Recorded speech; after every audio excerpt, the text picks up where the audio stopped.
Hey guys, what's going on? So in this lesson, I'll be talking a little bit about my trading setup and my charting layout.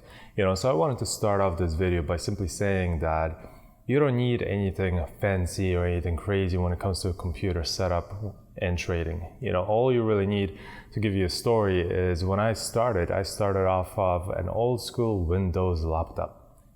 Eventually I moved on to a MacBook.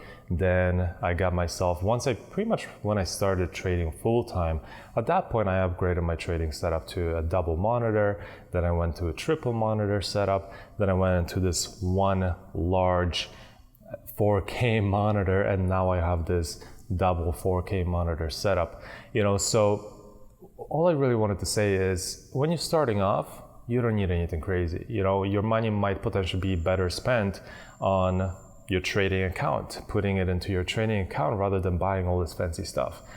So that's totally just up to you.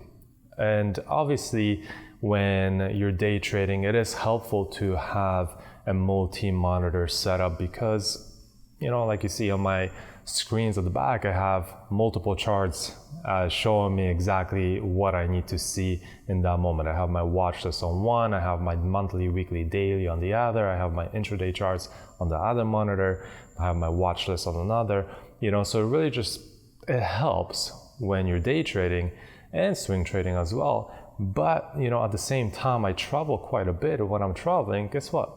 I'm just trading from my laptop, So that's all I really wanted to say to start off this video, is that you don't need anything fancy. It helps, but when you're starting off and you're low on cash, then obviously a laptop will do just fine, and it does just fine for me a majority of the time, So with that said, computers, Windows, Mac, everything is fine. You don't need anything crazy, like I said, but everything is fine. I use Mac myself. The first computer that I traded on was a Windows. Everything after that was a Mac, and that's what I've been using, but that's just a personal preference, Now, for the monitors, that's totally up to you. Whatever is new and cool at that point, go with that. But like I said, you don't need anything crazy when you're starting off. Now, that's it. That's all I really wanted to share for this part. But I wanted to jump on the charts a little bit and show you guys my trading layout, my charting layout, what my charts look like. Exactly how they're laid out and what you're gonna see from now on in this course when I'm gonna be sharing my screen. So I'll go jump on the charts and show you guys a little bit of that. See you then.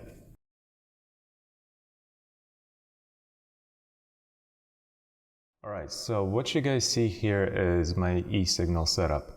And first thing, let's just talk about the charting layout that I have here, because this is going to be something that you will see in every single video from now on. And the way I have it laid out is that I have my charts laid out in threes like this. So I have 3 charts on the intradays. This is the 4-hour on the top left, the 5-minute on the top right, and the 1-hour on the bottom. Okay, then if we jump on to the higher time frames, it's the same thing. I have the monthly on the top left, the weekly on the top right, and the daily on the bottom. Now you can have a charting layout in however you want it. You can have 6 charts on one layout if you want. You can have the monthly, weekly, daily on top, 4-hour, 1-hour, 5-minute on the bottom. Okay, it's really a personal preference. I've traded like this my entire career, so I'm just used to it. But if you're beginning, you can either follow the same type of layout that I have, or you can customize your own layout, whichever one maybe you're already familiar with one, or if you're not, maybe you prefer one over another. Okay, but this is what I use. Now you can see here on the left, I have my pairs that I scan every single day. So not my watch list, but my list of pairs that I look at every single day. One thing you also need to be familiar with. So I look at the major pairs, so such as the Australian dollar, the Canadian dollar, the US dollar, New Zealand dollar, the British pound, the euro, the Swiss franc, Japanese yen, those are, and the British pound, if I didn't cover that one. These are the major pairs, and these are the pairs that I look at all the time, okay? So a combination of those currencies, such as above here, you see Australian dollar, okay? So when you see me go through e-signal, you're gonna just notice that whenever it's a dollar pair, it will just say Australian, Aussie, okay? Or CAD, that means dollar CAD, okay? Or euro, this means euro dollar. Or pound dollar. So that's just something that you need to be familiar with, okay? But other than that, that's it for eSignal. Now, I use personally eSignal over TradingView, but TradingView is another platform that you can use, and most likely you will start off with. And here it is.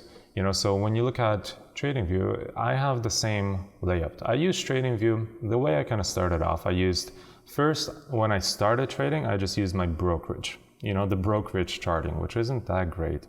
But if you don't want to pay money for a charting software, then the broker charting is fine. It will do its job, just like it's supposed to. But it's not going to be as user-friendly as some of these professional charting softwares. Now, after that, I went to eSignal. Pretty much after I quit my job, I went straight into eSignal. And at that point, I paid a bigger subscription because eSignal it's pretty pricey. It's pretty much 12 times the cost of TradingView, as an example. But at that point, TradingView wasn't available when I was starting off. If it was, I'll most likely go and use TradingView. So you guys will most likely go and start using TradingView. It is much more cost effective than eSignal.